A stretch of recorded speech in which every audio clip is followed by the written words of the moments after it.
Savings may vary. See terms and conditions at straighttalk.com. Straight to the Shell Pennzoil Performance Line for Dave McMenamin, 24/7, 365 with Keys Lakers. This is your squad. This is your series, Key. Take it away. Dave, what's up, man? Hey, what's up, Key? How are you, man? Good. Just waiting for the night. It feels like I'm getting ready to start tailgating as soon as I leave the office here. Let me ask you this question. Third championship, 3 teams for LeBron James in Los Angeles. 2020 been a disaster year for all of us all over the world. What would this mean?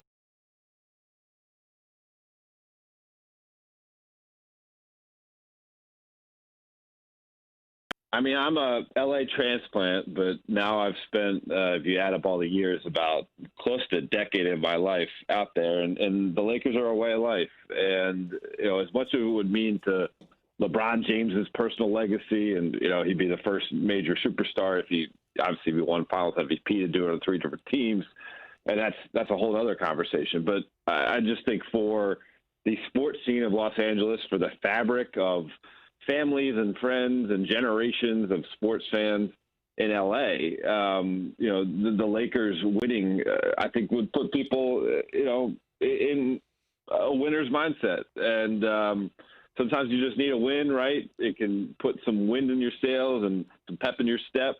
I think all of Southern California, even though there are some Clippers fans out there, but all of Southern California would feel good about themselves in a difficult time if the Lakers won. Yeah, Clipper fans are now hiding based on what the Nuggets did to them. Speaking of the Nuggets, the Lakers have the ability, obviously, to throw multiple lineups, different personnel groupings at the Nuggets. Can the Nuggets handle that?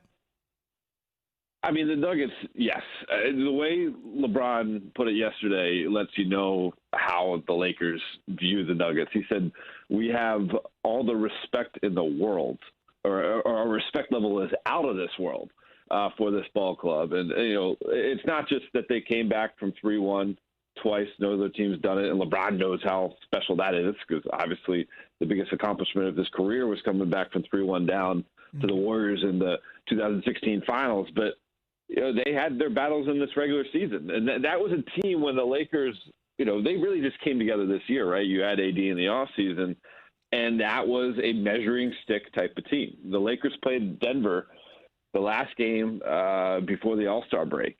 And LeBron, I've been around him long enough. He was treating it like a playoff game. He wasn't talking to guys in the locker room pregame. He had that look. And they really wanted to get it to prove, not just to go into the All-Star break like feeling good about themselves, but to prove that they were better than Denver because they viewed Denver as a team they would have to reckon with down the line. And here they are playing them in the Western Conference Finals. What do we need to do to slow down Murray? Man, I mean, obviously you had to give respect to what Frank Vogel did with his trapping schemes in the second round against James Harden. James Harden, the NBA's leading scorer, they held him, significantly below his regular season average of almost 35 points per game. And, to me, it wasn't necessarily that you trapped him against Harden. It was that you kept switching up the defenses. You're throwing doubles at him sometimes in the half court. You're throwing doubles at him sometimes in the backcourt.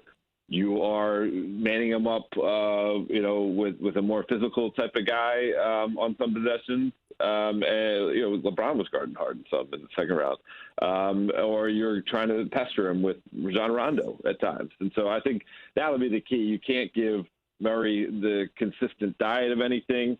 Don't let him get into a rhythm. And certainly try to keep him off the foul line because great scorers, when they see the ball go through the net, at the foul line, their confidence level spikes, and then you're starting to pull from deep beyond the three-point line before the defense even gets set, and that's where you get in trouble.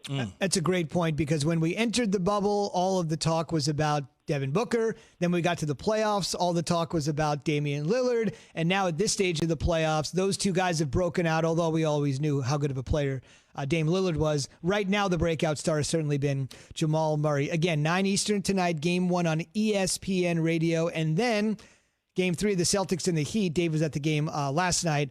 That'll be on ESPN tomorrow night at 8 p.m. Eastern. Settle in for a huge weekend of hoops. Dave, thanks for joining us this morning. Yes, fellas. Take care, guys. Thanks a lot, Dave. Dave McMenamin, one of the best on the Lakers beat. Great gig to have if you can get it. Key. One thing I wanted to ask Dave, but I'll just ask you, and I think this is important. Look, if James Harden had won the NBA championship, let's say the Rockets had advanced past your Lakers and won, I don't think there'd be any question. If Harden won it, it would just be the validating moment. He's got his title. He's one of the best scorers of his generation. If Giannis had won it, Giannis himself said, hey, man, there's never going to be more adversity in this playoffs than he'll ever see in his career. But there is always, because it's LeBron, there's always the, well, you know, it really wasn't 82 games, and it was in the bubble, and the Bucks had the better record, and they would have had the home court. If the Lakers are going to cut down the nets and win their 17th NBA championship this year, as you predict they will, to tie the Celtics for the most all time, putting those two great rivals on the same page as each other again, what is the prevailing notion now that they're essentially 8 wins away that, you know, it's a title, but I don't know. Only LeBron gets that sort of treatment. There is no, it's a title, yeah, but there is none of that. You said it. Giannis has said it. Others have said it that actually play in the NBA. You know how difficult it is under these circumstances? Everybody's equal, Z. Zub and Z. I've been called worse, believe me, much worse. Everybody's equal, right? Everybody that played in the bubble in the playoffs are equal. They're basically eating the same food. They're lifting the same weights. They're sleeping in the same hotels. Everybody's doing the same thing. There is no home court. I joked earlier about Boston obviously having a better record. They lost 2 at home. Now they go to Miami, right? In the bubble. In the bubble. It's only thing's going to change is a logo here, a logo there, but they're still in the same building with the same lights. So when people say that, oh, well, it's a shortened season, okay, so you give me another 5 games, big deal, okay? I was already cooking and taking care of business to get the number 1 seed in the regular season. Right. So I don't understand why it would be a question other than you just don't like LeBron. And if you don't like LeBron, you don't like LeBron. He still, if he wins the championship, it's his 3rd title on 3 different teams that I don't want to say he carried Miami because he really didn't. He was part of that. Right. He carried Cleveland. And he's a major part of the Lakers because of AD. And he is his attitude and those sort of things have helped the team. Now, Rondo is now the 3rd wheel of this 2-headed monster with AD and LeBron. Playoff Rondo. If he can only show up for the playoffs, I think we take that and we'd be happy. I don't understand the disdain and the hatred for a champion like LeBron James. I just don't. I don't understand it. I do understand it, but I don't understand. You know what I'm saying? Like, I understand why people don't like LeBron to win championships and be a certain way because they view him as polarizing. But yet and still, you should be rooting for guys like this instead of rooting against. Makes total sense. We're presented by Progressive Insurance. The only thing I would add to that is this. When the Spurs won the championship in 1999, the Spurs won. I don't know how many games was it. 50. Okay, they won. And they're not telling Pop when you go into Springfield to give your speech, hey, you know, and how about this?